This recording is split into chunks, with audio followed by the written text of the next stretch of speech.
Have you guys seen The Queen's Gambit on Netflix? It's brand new. I think it just came out this weekend. It is really good. I saw it. I binged it. I had to confess it after Campbell confessed that she binged it. Sunday, while my husband was painting a bedroom. It's super good. Mm-hmm.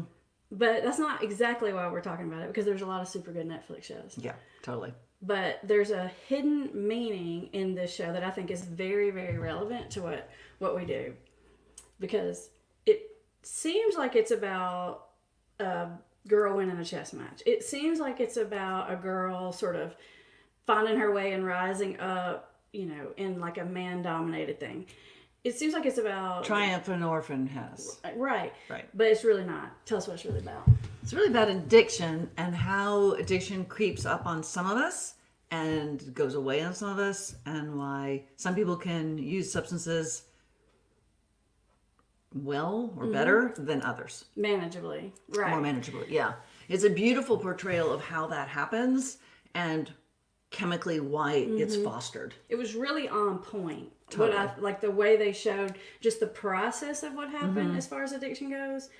That's what I really liked about it, because it was really pretty accurate. It was pretty accurate, and it aligns, I think, so well with like how we view addiction, is that it happens for a reason. Right. And so I think that's what they did a great job on. Right. And I think the beginning of it looks at the girl that's the chess player. Her name is her real name is Anna. Anya. I try to say Anna, but Campbell says it's Anya. Her name is Beth in the show. It starts with Beth as it does a flashback, but she's like a little girl. And you can see her childhood upbringing, and her mom was crazy. Is that a clinical word? Not really, but it'll do. You get what I mean, right? She definitely did not feel wanted or cherished by her mother. Right. For whatever mental illness was playing. Mom's needs were not being taken care of, and stuff for the little girls wasn't. So you could see problematically like attachment stuff happening right from the beginning. And then this little girl ends up in this orphanage, basically. Where she's really stripped of her identity. Like, the poignant part is she arrives in a dress, and you can't really tell at the beginning, but it's her mom had needle pointed or something. Embroidered, like her name. And the head of the orphanage takes the dress away, cuts the little girl's hair and very unattractively, and then says, "We'll just burn this dress." So you watch this little girl watch the last vestige of her hoped for life with her mother go. Yes, completely alone. Like, they show her little bed, which is almost more like a cot, and this little basket underneath said you can put all your belongings there. I mean, the basket's like this big right here. It's just like, it's really pretty heartbreaking. Yeah.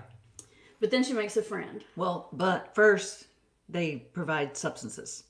They give every little girl 2 pills a day. The vitamins. And they're really tranquilizers. And so that's where it sort of shifts even more to the dark side. So then that sort of unveils where she really likes these. And this is the part Campbell and I really thought was interesting, because, she basically shows up at this orphanage, and everyone's in this line, and they're giving them these pills. One of those pills is some kind of tranquilizer or something, I assume. And so this other little girl that's also at the orphanage, her name is Lenore, and she looks to be like, she's like older. She's like an older girl. And it's really Jolene. I told you 10 times it was Lenore, but when we looked it up, it's really Jolene. It's really Jolene. It's really Jolene. Campbell's fault. She kept saying Jolene. And so Jolene shows her, hey, like, if you don't take these today, if you save them up for tonight, it's kind of fun. And so she sort of teaches her how to do that. And what's remarkable about that is Beth gets addicted. It's almost like immediately, like you hear people say first time, and it's like, I'm in love and I got to have this. And so she just goes off the She rails. becomes masterful at pretending to swallow them when she's giving them and holding them, saving them. She saves them in her toothbrush cup. And then she will wait up and just like 8 at a time. And then she meanwhile has met this chess player, the janitor, and she feels a connection with him, but she also connects that she's able to play chess well because she can see the chessboard on the ceiling after she's taken a saved up clump. And then that's where it gets... She thinks that it's the drug that makes her good at chess. And so she gets those two things really sort of intertwined in her head. And we see that all the time. Like, there's something, if you have a substance abuse problem, you feel like it's doing something for you that you can't have otherwise, right? And so that's part of why it's so hard to let go of, and you can see her struggle with that. Yeah. And there's this crazy scene in there where she like breaks into like the little pharmacy or the room where they have the infirmary. Yeah, and they have like this giant like Costco jar full of these green and white pills, and she just like grabs them and it was crazy. Yeah, because what happens is they discontinue giving them the pills. Somebody in the state finds out that they're actually drugging these little girls, so they're not allowed to do that anymore. So all of a sudden their supply is dried up, and she only has like six saved up. So then when she goes through, withdrawal, she's like, oh, hell to the no, and she breaks in and just scarfs them. But the interesting thing between her and not Lenore, Jolene, at the beginning is that even though Jolene is the one that taught her to do that, and Jolene was doing that to some degree too, there was immediately a difference between the way this girl, Jolene, was maybe abusing these drugs and the way Beth was abusing the drugs. And Jolene was not addicted. Right. And she would even say like, whoa, slow down there, even though she was doing it and she taught her how to do it. But I think that's what we see a lot of times. Like a client asked me this last week. They said, how do you know the difference in someone that's like really addictive versus like maybe like a teenager, college student who's just like partying? And I was talking with them because there's just the thinking process around it is completely different. Yeah. It's not the fact that they're doing drugs that makes me think that they're addicted. It's everything else around it. It's the complete and utter hyper focus and preoccupation and connection with other things in their lives that someone who can just socially use doesn't have. Yeah, it's like, I have to have this. It's like the primary goal and focus of this little girl, Beth. And I think that happens in real life. We see that all the time, and it really shows it well in this series. But also, I think, and this is what Amber makes fun of me, but I strongly believe this, it's a really good example of how Beth, as a little girl, does not feel connected or proud. So she doesn't have the oxytocin and the serotonin that she needs to maybe do what Jolene does, which is just abuse the drugs. And so they just get so much shinier and blingier and more important to her because she's so alone and has felt unloved, and then even though she has this connection with the janitor, that gets taken away too when they find out that she's actually going to the basement to play chess with the janitor. So her dependence is so chemically driven as well. The pertinent thing about it is just that we say this all the time, like addiction happens when you're in your lowest spot, right? That's when you're vulnerable. It's, after a major loss, and she was like alone and isolated. It was like textbook type of situation that would have ended up like that. Absolutely. And Jolene, the friend, had more friends at the orphanage. She was more connected in, but not this little girl Beth when she first came. Yep. Okay. Yeah. So then the story moves on. She's like this phenomenal, crazy good chess player, and it looks like she's battling that, but what she's really battling is those internal demons, and that's what I like. And you can see how it starts and how it escalates, and then she gets adopted. I'm gonna let you talk about that because that's a parallel story. It's a parallel story of its own addiction because she gets adopted by a couple, and it turns out that they actually had a child, and they don't come right out and say it, but they allude the child died. And at this point, the mom, whose name is Alma in the show, Alma is an alcoholic. And so what happens then is that Alma's husband eventually leaves her and this newly adopted daughter because he can't take the alcohol. But he has never connected with her or made her feel important since the child died, so she doesn't have any value as a mom because she's not a mom anymore, and she doesn't feel connected to him. So she's running the same parallel chemical deficiency that Beth is running. And it's just interesting that she and Beth, she doesn't know that Beth is taking half of her tranquilizers because she's also taking something that's prescribed, but Beth is stealing them from her every time she goes to the pharmacy to pick them up. And so they're living these parallel addicted lives, but they still manage to connect through the money that Beth can make from chess that offers the mom a way out of feeling less than from the dad. Right. So it's like at first it's like they're parallel addicted. You're seeing these two addiction stories, but they don't know it. And then they come together and just sort of enable each other. And then, you can see that relationship. You can see that relationship flourish and move forward. In a toxic kind of way. In a toxic kind of way. But also in kind of a heartwarming kind of way, too. Right. Yeah. So those are the main pieces. It's like, how does it form? How does it progress? Which they showed beautifully. You can watch where it's just like occasionally she would get out of control, and then she just becomes like... She just becomes a hot mess. She walks out of tournaments. She can't function well during tournaments. She doesn't sleep well. She doesn't take care of herself. Mom's doing the same thing, like just sitting on the bed drinking. The only connection is go get my pills. Yeah, she moves from what I would call like a functional addict or alcoholic, like a stage 3, into like full dependency, like a stage 4, like I can't like function, and that's what I do all day. And the thing that matters to me, in this case chess, is no longer as important because I can't control my drug use. Right. And that's the thing, is I always say, like, the thing about addiction is it'll just take everything from you, right? It'll take your money, your friends, your talents, your skills, your health, your relationships, your husband, and eventually it takes your dignity.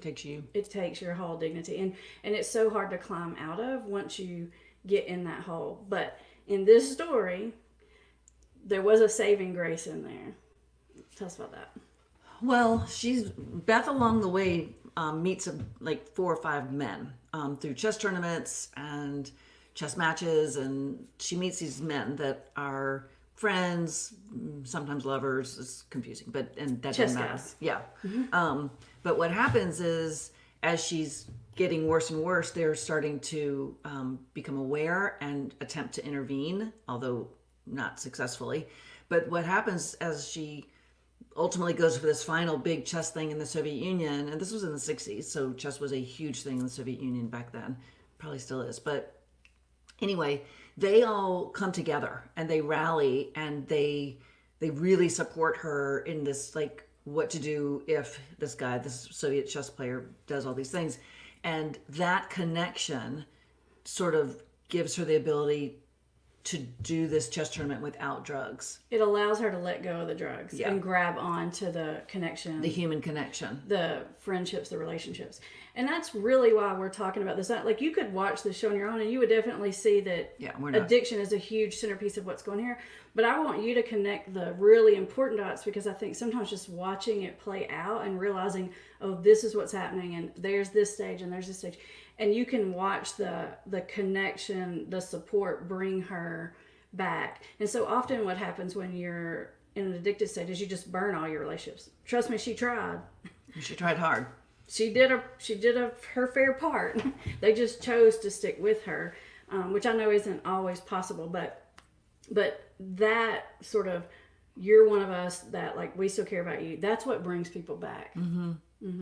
Yep. And it's palpable in the TV show about how she's so grateful for it, and recognizes that the value of that is truly helpful to her, and she takes it, which is, a lot of times they'll maybe see it but they won't take it, but she took it. But she took it, right? Yeah, because she knows her life is becoming just a giant crap show. I like how you whispered that. Crap show. So she knows it, which is, at the end, when even the people we see, they're like, I'm just got sick of the hustle. I'm sick and tired. I'm sick and tired of being sick and tired. And I think she got that, but if they hadn't been there, I don't think she would have gotten clean. So the hidden message here for you guys is, when you have strong connections, you are much less vulnerable to addiction. And when you feel alone, isolated, grief-stricken, that's when you're more vulnerable. I don't think people realize that about the addiction process. And so because of that, most of the time people respond with disconnecting from the person, because people think, no, you got to disconnect from them so that they can hit the bottom, so that they'll get better. We disagree. And apparently, they might hit the bottom, but it doesn't help to be disconnected. And apparently, so do the writers of the Queen's Gambit. They know something. They got something. They must know a little something. Maybe we'll get invited to come meet with them. Wouldn't that be cool? Oh, remember I see her flying on the airplane together? That's it. So cool. That's it. Also, what's cool is I just like the outfits and the style. And the actress that plays Beth, she just has this like stunning, just intriguing. Like, I just kept just having to watch her. She just is intriguing to She's beautifully intriguing, waif-like eyes. Yeah, it's just mesmerizing. Yeah. So that's And she plays the role beautifully. Oh my gosh, Because yes. you don't like her during parts of it, but you love her ultimately. I liked her the whole time. You have low standards for friends. But that's because I see the addicts and I always like them, right?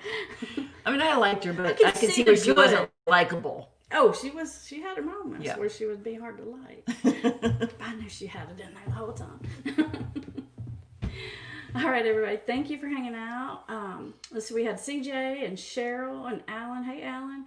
Alan's wanting to know if we can do a program sometime on anger management for people in recovery. Sure.